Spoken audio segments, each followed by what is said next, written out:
आशा करता हूं आप सब बहुत अच्छे होंगे। मेरा नाम है सिद्धांत अग्निहोत्री। स्टडी ग्लोस पे आपका बहुत बहुत स्वागत है। हम आज बात करेंगे दोस्तों Mumbai police politics crime nexus की। ये सिर्फ मुंबई की बात नहीं है, ये पूरे देश की बात है दोस्तों। ये जो पुलिस पॉलिटिक्स का क्राइम नेक्सस है, ये इसने पूरे देश को बर्बाद करके रखा हुआ है। मुझे ये बताने की ज़रूरत नहीं है कि मुंबई पुलिस ने कैसा 1993 में काम किया था। 1990s 80 जब अंडरवर्ल्ड अपनी चरम पे था तो बहुत सारे पुलिस वाले ही मुखबिरी कर देते थे। अजीत डोभाल ने बोला कि हमने दाऊद इब्राहिम को लगभग पकड़ लिया था, तब तक आके मुंबई पुलिस और बेड़ा गर्क हो गया। तो हम इस बार भी बात करेंगे। ये पुलिस बहुत अच्छा काम करती है, लेकिन कुछ लोग ऐसे हैं जो पुलिस को बदनाम करते हैं। तो ये कैसा क्राइम नेक्सस है जिसने पूरे देश को बर्बाद करके रखा हुआ है, हम देखेंगे। आपको बता दूं कि मैंने अपना व्लॉगिंग चैनल बनाया है सिद्धांत अग्निहोत्री के नाम से। बहुत ही बढ़िया रिस्पॉन्स रहा आपका। वहां पे मैं व्लॉग्स डालता हूं, तो आप जरूर उस चैनल को विजिट करें। दूसरा पॉइंट ये है कि हमने साल की सबसे बड़ी सेल निकाल दी है, दिवाली, बिग दिवाली सेल। सारे कोर्सेज पे एक्स्ट्रा 30% ऑफ है। और हमने जीएस पेपर फॉर एथिक्स का भी कोर्स निकाला है। तो भाई देखो, ये सब कुछ शुरू हुआ यहाँ से। आर्यन खान केस में समीर वानखेड़े फंसते नजर आ रहे हैं। देखिए, अभी जांच चल रही है, इनको जांच से हटा भी दिया गया है और एनसीबी के जोनल डायरेक्टर हैं ये। लेकिन इसके पहले तो सब कुछ सही था, लेकिन इसके बाद चीजें ऐसी बदली हैं कि इन्होंने रिश्वत की मांग की। ये पहले मुस्लिम थे, कास्ट सर्टिफिकेट, बड़ी प्रॉब्लम हुई है। और फिर ये पॉलिटिक्स का भी जो नेक्सस है, हम बात करेंगे। चलिए, तो ये हिंदुस्तान टाइम्स का आर्टिकल है। आपको बता दूं कि हिंदुस्तान टाइम्स का आर्टिकल है। हिंदुस्तान टाइम्स एक बहुत ही बेहतरीन न्यूज़पेपर है। आप उसका ऐप जरूर डाउनलोड करके उसको पढ़ा करें। अच्छे एडिटोरियल्स आते हैं उसमें। तो ये एडिटोरियल है, आर्टिकल नहीं है, एडिटोरियल है। तो वही है कि इस एडिटोरियल की शुरुआती ये राजदीप सरदेसाई ने लिखा है। ठीक है, राजदीप सरदेसाई आप जानते ही हैं, बहुत बड़े जर्नलिस्ट हैं, इंडिया टुडे के एडिटर इन चीफ है। तो यहाँ पे ये राजदीप सरदेसाई ये शुरुआती करते तमाशा से। तमाशा महाराष्ट्र का फोक डांस है। कई बार सवाल भी पूछा जाता है। तो तमाशा जो है, it is a renowned Maharashtra folk dance, जिसका मतलब वही होता है कि मस्त एंटरटेनमेंट होगा।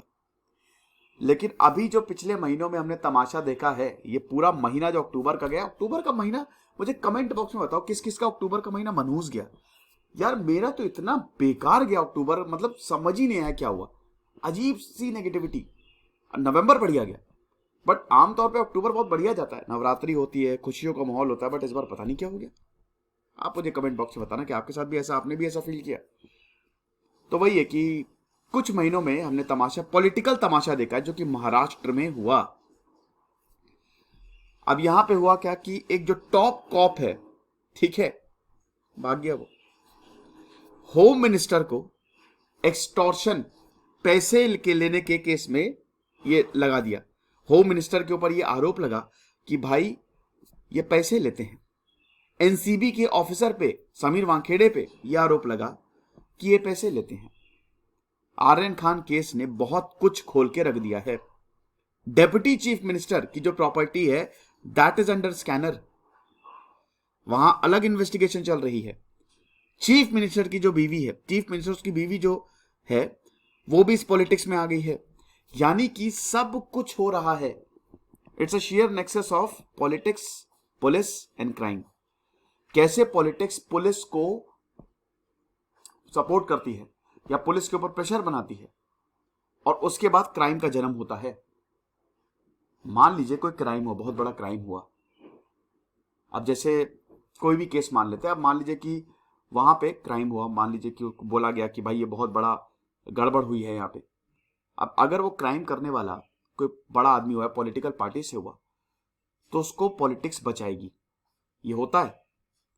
और कैसे बचाएगी? पुलिस की इन्वेस्टिगेशन में हस्तक्षेप करके। अब जैसे आर्यन खान केस में क्या हुआ, आर्यन खान केस में ये आरोप लगा, आर्यन खान केस या बहुत सारे और भी, कि उसमें ये आरोप लगा कि भाई समीर वानखेड़े को इतने इतने रुपए जाने, 9 करोड़ रुपए जाने। लेकिन दोस्तों, आरोप तो ये भी लगा है कि ये जो पैसे मिलते हैं, ये कुछ पॉलिटिकल लीडर्स को भी जाते हैं। तो ये खतरनाक हो रहा है। क्राइम, पुलिसिंग एंड पॉलिटिक्स खतरनाक लेवल पे जा रही है।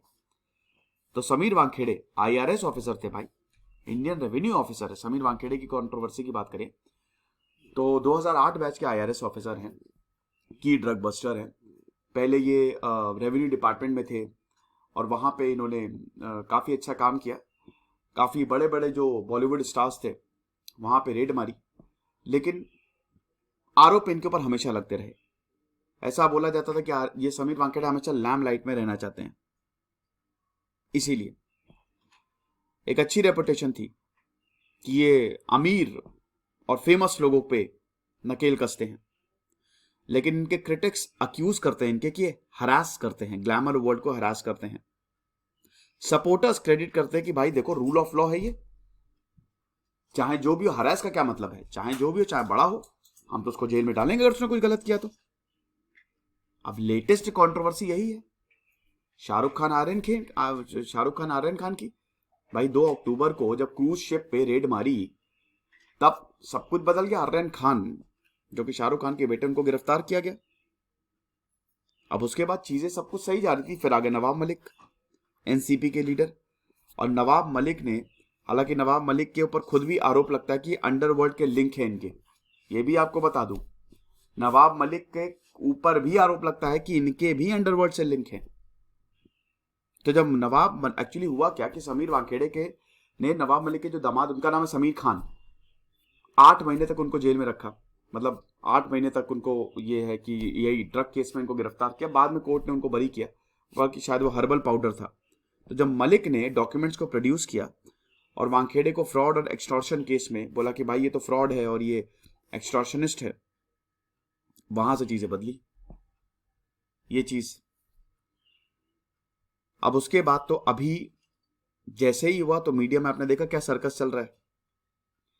ये भी इनके ऊपर आरोप लगा कि भाई फेक कास्ट सर्टिफिकेट है इनका, मुस्लिम थे बाद में SC ST हो गए ताकि यूपीएससी में ये एडमिशन, यूपीएससी क्रैक कर सकें।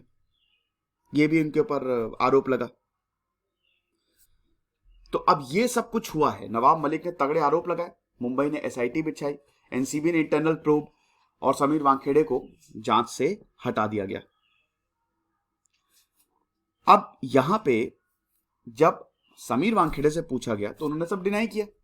उन्होंने बस एक ही चीज बोली, सत्यमेव जयते। लेकिन यहां पे बहुत चीजें हैं। सवाल यह है कि इतनी बड़ी एजेंसी जैसे नारकोटिक्स कंट्रोल ब्यूरो, जो कि इंटरनेशनल और इंटरस्टेट ड्रग्स को हैंडल करती है, नेटवर्क को हैंडल करती है, फ्यू ग्राम ऑफ गांजा, मतलब देखिए ये गांजा जो है ना, गांजा और ये जो ड्रग्स हैं आपको भारत में बहुत जगह मिल जाएंगे, ये सच्चाई है। आपको भारत में नशा मिलेगा। इतने कम गांजा के लिए आपने पूरे के पूरे क्रूज शिप पे रेड मार दी। हालांकि गांजा कितना भी कम हो, सजा तो मिलनी चाहिए। दूसरी चीज, फुल मीडिया, पूरी मीडिया कवर कर रही थी। आप इन्वेस्टिगेशन ऐसे करोगे? अब देखिए ये तो होगा क्योंकि आर्यन खान का जहां पे नाम आया।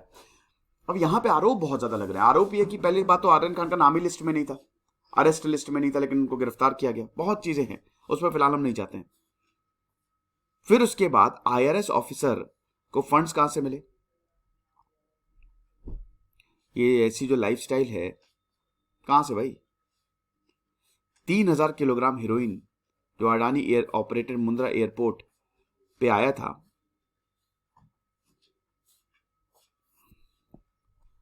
कुछ ग्राम ऑफ वीड्स का ये जो आया था, और तो ये कहां से ये ऑब्सेशन आया, ये चीज है। तो ये चार्जेस है और इस पे जांच चल रही है। अगला केस जो है वो है परमबीर सिंह का। भैया परमबीर सिंह जो है, ये तो ठीक है, आप देख सकते हैं परमबीर सिंह केस, ये IPS ऑफिसर है। अब ये समझिए कि इनकी काफी ये परमबीर सिंह जो हैं, अब Parambir Singh case IPS officer है, मुंबई कमिश्नर है, बहुत बड़ी पोस्ट। आप समझिए कि ब्राइटेस्ट माइंड इनको बोला जाता था। लेकिन जब एंटीला कार बॉम्ब केस हुआ तो इनका नाम सामने आया। मुकेश अंबानी का घर एंटीला, सामने कार मिली, स्कॉर्पियो कार में बॉम्ब, एक्सप्लोसिव्स, कहां से आया? और जब इसमें गए तो इनका नाम सामने आया। समझिए, परमबीर सिंह ने state home minister Anil Deshmukh के ऊपर आरोप लगाया कि मंथली 100 करोड़ वसूली ये करते थे। ये चीज है। अब यहां पे यही कि जो मेन इन खाकी हैं, जो पुलिस हैं, ये नेताओं को सपोर्ट नहीं बट पार्टनर्स इन क्राइम हैं। इनको, परमवीर सिंह को हटा दिया गया, ब्राइटेस्ट माइंड है ये, परमवीर सिंह को हटा दिया जैसे ही, और उसके बाद इन्होंने अनिल देशमुख के ऊपर आरोप लगाया। परमवीर सिंह गायब हो गए हैं और इस समय मुंबई पुलिस और एनआईए दोनों ही इनकी तलाश कर रही है कि गए कहां ये चीज है। सवाल यह भी खड़ा होता है कि पुलिस फोर्स इतना बड़ा केस और परमवीर सिंह को ऐसे डिसअपियर होने कैसे दे सकती है। एक बहुत बेहतरीन मूवी आई थी अभी, जय भीम, आपने देखी कि नहीं, देखिएगा जरूर। उसमें बताया है कैसे गायब होते हैं लोग। शानदार सूर्या की मूवी है। हो सकता है, अब जैसे राजदीप सरदेसाई इसमें ये लिखते हैं कि हो सकता है परमवीर सिंह को बहुत कुछ मालूम हो और वो बहुत कुछ खोल भी दे, बोल भी दे। आपने देखा ना कि कैसे आर्यन केस में एक के बाद एक जो गवाह जिनको सामने नहीं आना चाहिए था, लेकिन वो सामने आ रहे हैं, वो मीडिया में आ रहे हैं। आपको पता है ऐसा क्यों? क्योंकि उनको जान का खतरा है। उनको ऐसा लग रहा है कि कहीं ऐसा ना हो कि मेरा काम ही तमाम हो जाए। वो कल वो जो अनिल पाटिल है, अनिल पाटिल क्या नाम है उसका, वो टीवी पे आ गया, सुनील पाटिल, वो टीवी पे आ गया। अब वो बोल रहा था कि मैं भागा हूं वहां से, मुझे तो धमकाया जा रहा था कि भागना नहीं, जाना नहीं, तो मैं भागा हूं, मैं ट्रक में बैठ के आया मुंबई। ऐसा तो ये काफी कुछ एक्सप्लेन करता है कि क्यों महाराष्ट्र सरकार जो है इस समय कटघरे में है। बहुत ज्यादा एम्बैरेसमेंट झेलने को मिल रहा है। पॉलिटिकल सरचार्ज एटमॉस्फेयर, ऊपर से लेजिस्लेचर्स के ऊपर इन्वेस्टिगेशंस, और ये पॉलिटिकल है। बीजेपी को तो बड़ा मजा आ रहा है लगे भाई हम यही तो चाहते थे। मुंबई के वर्स्ट सीक्रेट सामने आ रहे हैं, ये मुंबई के राज हैं। और ये दोस्तों सिर्फ मुंबई की बात नहीं है, पूरे देश में है। आप ये मत समझिएगा कि खाली मुंबई, ये तो पूरे देश में। अब ये देखिए नॉन अवेलेबल, और हम ये देखते हैं कि नॉन अवेलेबल ऑफ इनके ऊपर वारंट इशू हुआ है। ऐसा ये तो चलिए मैं आपको बता ही चुका हूं। वोरा कमीशन की 1993 में रिपोर्ट आई थी, फॉर्मर होम सेक्रेटरी थे। इन्होंने बोला कि ये क्रिमिनल पॉलिटिशियंस और सरकारी ऑफिशियल्स का एक वेल एंट्रेंज्ड नेक्सस है। 1993 में मुंबई ब्लास्ट हुए, अंडरवर्ल्ड का रोल, दाऊद इब्राहिम का रोल सामने आया। दाऊद इब्राहिम तब से गायब हो गया। मोस्ट वांटेड, इस समय मोस्ट वांटेड टेररिस्ट है दाऊद इब्राहिम। वोरा कमीशन की रिपोर्ट ऐसे धूल खा रही है, कॉकरोच उसमें अंडे दे रहे होंगे, लेकिन जो एंटायर फाइंडिंग्स है अभी तक पब्लिक नहीं हुई है। जिस दिन पब्लिक होगी ना, हिल जाएगा देश पूरा का पूरा, सरकार हिल जाएगी कि भाई ये क्या है, ये चीज है। वोरा कमीशन, आपको एक बात बता दूं कि एक बार मैं इस पर एक सेपरेट लेक्चर बनाऊंगा कि दाऊद इब्राहिम ने फोन किया था, अनिल, ये राम जेठमलानी बताते थे कि राम जेठमलानी को फोन किया था कि मैं सरेंडर करना चाहता हूं। लेकिन उस समय पॉलिटिक्स ने ज्यादा, जो समय थे उस समय ज्यादा इंटरेस्ट नहीं लिया।